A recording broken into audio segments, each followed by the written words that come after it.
I tell you, I take a break for a little bit, focus on the business, and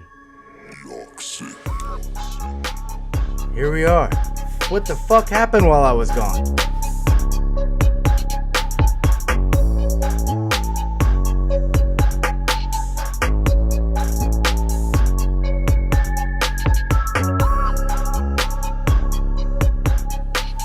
So before we start this video, I want to give a super quick shout out to my sponsor, Coffee Brand Coffee. They've been with me for a while, and if you guys want some coffee, I'm gonna put a link in the description below.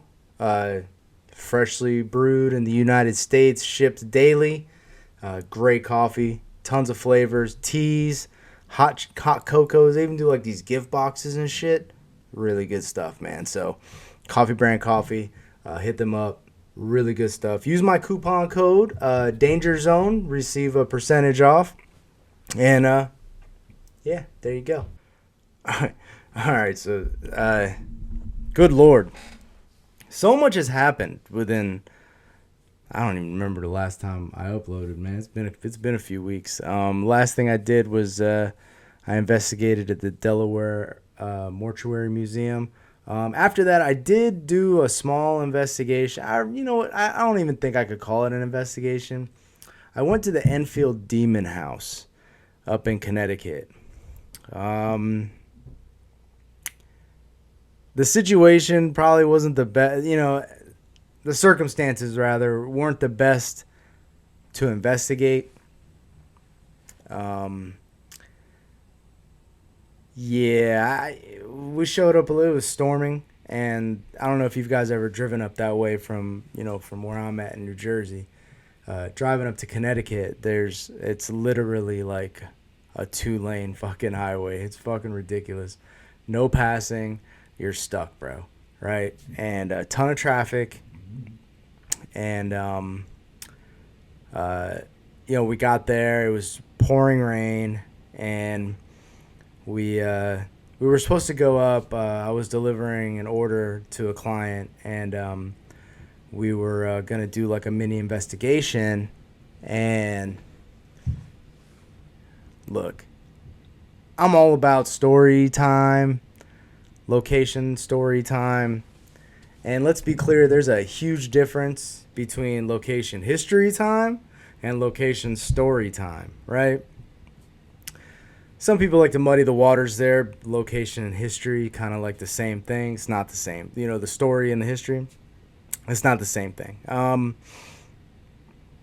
Stories and experiences that you've had in there, if you can't corroborate it, man, then you might as well keep it to yourself. If there's, for instance, there was a story of dolls dancing. And, I'm a skeptical guy. I'll believe a certain amount of things, but, and it's not, I wouldn't say believe, I'll give you the benefit of the doubt up to a point. And then I'm just like, bullshit. My meter's just like full. I can't do it, man.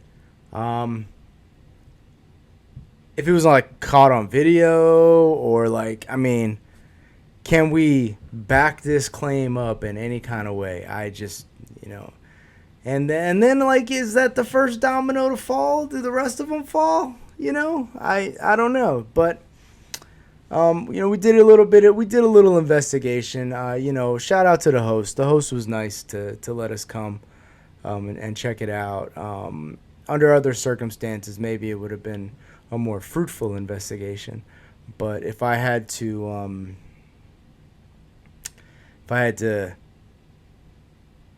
give a blessing based on the current set of experiences, I'd have to pass. I'd have to pass on that. And then we get back to my previous videos about the hype. Everyone's overhyping shit. I don't like overhyping anything. I don't even like telling people. People ask about, experiences. I run a location. It's called the New Egypt Historical Society Museum. It's 3 stories. Well, if you count the basement, you get basement, first floor, second floor, and then third floor, which is like an attic-ish area. But I don't like telling people things. I like to let them figure it out. Go in there and just go, and let me know what you find. And sometimes we can corroborate things, and sometimes it's brand new shit I've never heard of. But so if you guys are interested in checking out the New Egypt Historical Society Museum, let your boy know, and we'll make that happen. We're booked pretty good in September, October, and November. We have openings in December and January. I haven't really pushed too far into the new year, but right now up until I think up until next weekend's booked. After that, basically all through August is wide open. But it's hot. It's hot as fuck. So the attic is sucks, but you're more than welcome to come check her out. So yeah, moving on. I went to White Hill also. Had an interesting experience with a group there. So this is just kind of like I'm just rattling off shit in this investigation because I haven't talked to y'all in forever, and it's a good time to go. So let's talk about investigation etiquette. Shut the fuck up. Allow the other people to investigate too. I'm glad you're having a good time,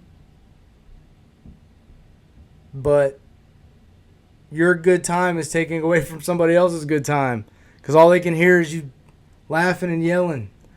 So like for our team in particular, like we don't ever talk above a whisper, and even some people on the team don't even like people whispering because it takes away from the EVPs that are going on.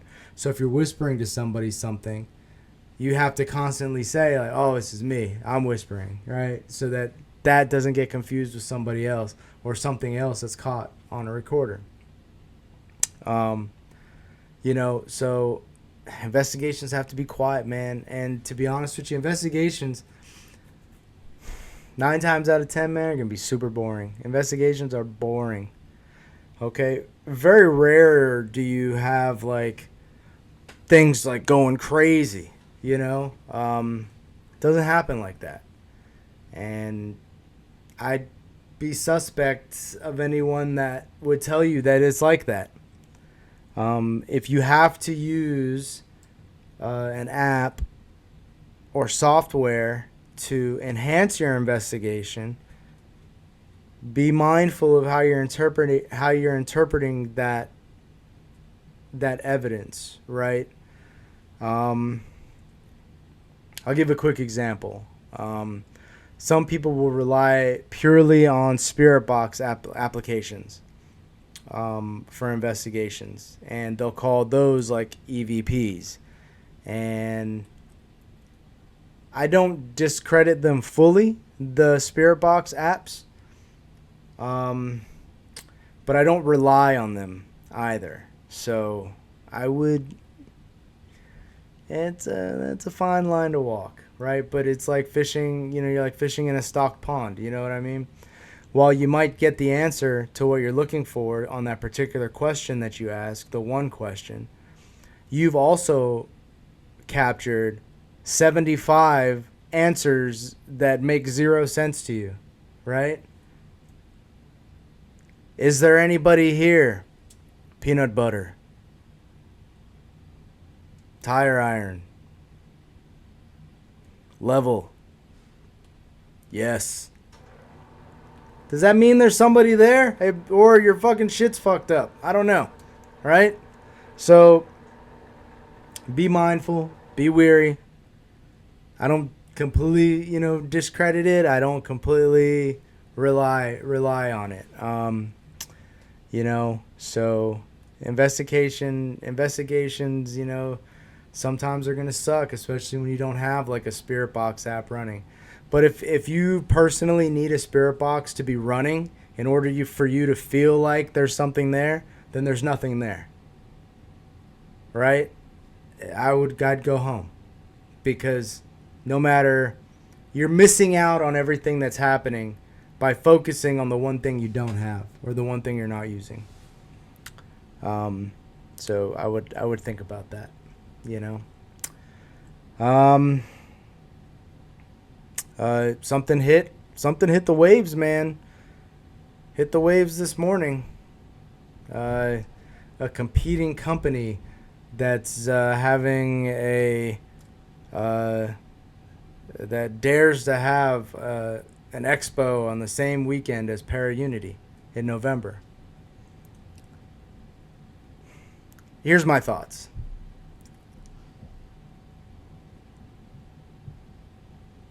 If it was happening like in New Jersey, this new expo that's competing with Para-Unity, yeah, that's a dick move, right? If it's happening 2 or 3 states away, then it doesn't fucking matter, right? I think the merits of and the experience and the reputation of the Para-Unity Expo vastly outweighs whatever could possibly go on another part of the United States on the same night. It doesn't matter. I think the Unity Festival is going to be, or the Unity Expo is going to be a success. And I hope this other one's successful for them. You know, I would have, picked September 9th. But, hey, to each their own. You know what I mean? So speaking of Para-Unity, I will be going to Para-Unity. I'm trying to con my way into getting a table there. Well, not con my way. I'm con as in connection my way into getting a table. But I don't think it's gonna happen. I think it's pretty strict layout, what they have to adhere to, since it's in a school. But so we're gonna go. I'm just gonna pamphlet the parking lot. Side note, also, I'm working on a new side project-ish thing. I haven't quite figured out what it is yet. Like, I know what it is and what it does. I don't know what it's gonna be yet. But it has something to do with haunted locations. It has something to do with gear, and it has something to do with team stuff. So I'll announce that as soon as I've got this thing polished up nice, and I'll launch it. So keep an eye out for that. Yeah, I mean, other than that, there's a couple of like local level shit that's happening, but I saw that one coming. But anyway, I think that's about it. I think. Oh, Battlefield Bash happened last weekend, which I heard was a success. I was trying to make it out there. Me and Vlad the Impaler were trying to go, but he was being a little bitch and he didn't want to go, so we ended up not going. But it's all good. Yeah, so keep an eye out for him coming on the show soon. He might come with me to the Unity Festival, but I'm not allowed to tell any vampire jokes. That doesn't mean y'all aren't allowed to tell any vampire jokes. Just putting it out there. Yeah, so I think that about catches me up. Right now for my business, I'm like peak event season. So, I do graphic design, project management for a lot of the events, big events, corporate events in New York City. And so, like, we're in full swing right now. And so my videos are going to be sporadic, but, I'll make sure that hopefully it's good content. You can let me know if it's not, and yeah. You know, and I want to give a quick update on this the peace thing. I don't know if it's still on. There was some shit that was said over last weekend, and I think they broke it. So I'm gonna look back on that, and if they broke it, then you're gonna see a lot more videos pop back up on my channel, and we're going in full send. So because I've got a lot more shit that I haven't released yet. So I hope they didn't break it. I like the quiet, but I think they broke it. So, and I'm a man of my word. Y'all have a good one.